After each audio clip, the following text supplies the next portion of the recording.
So, hi mga kabs, kumusta? Sana sa mabuting kalagayan at malulutsog yung pangangatawan. PJTV nga po pala ito. Kung hindi ka pa naka-follow, naka-subscribe sa aking TikTok account, Facebook page, YouTube channel, huwag nyo na hintayin, click nyo na yung follow and subscribe. Maraming salamat sa suporta. So, ito na nga. Ito na ang resulta sa naging usapan ng China at ng mga Duterte. Mas pinili ni Duterte maging alipin sa mga China, ha? Ito naman si Harry Roque talagang masasabi mo ang isang balimbing na tao. Ha? Base dito sa video talaga totoong-totoo. Ha? Makikita nyo dito kung paano naging unfair ang China. Ang Pilipinas hindi hinayaan mag-improve. Hindi hinayaan mag-improve yung barko natin.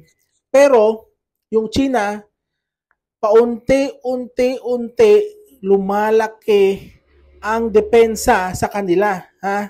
Kitang-kita, 'di ba yung latest nga, 'di ba yung binabaril tayo ng ng tubig?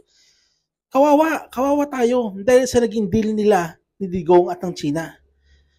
Dito mo makikita kung sino talaga ang amo, sino ang amo ni Rodrigo Duterte.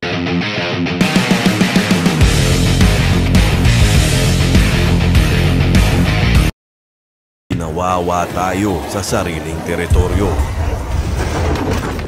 Ito ang resulta ng gentleman's agreement ni Xi Jinping at ex-president Rodrigo Duterte.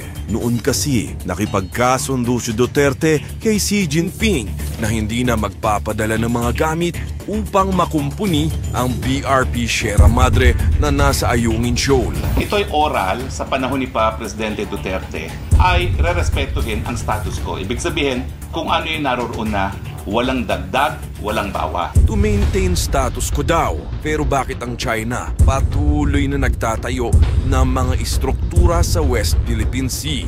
Habang ang nag-iisa nating outpost, hahayaan na lang ni Duterte na mabulok upang maging masaya ang kanyang amo si Xi Jinping. File sila ng kaso, nanalo tayo. Yan ang papelong yan. Itatapon ko yan sa wastebasket. Ngayon, binomba ng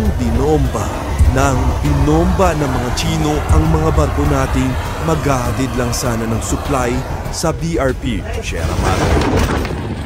Kawawa naman tayo mga Pilipino.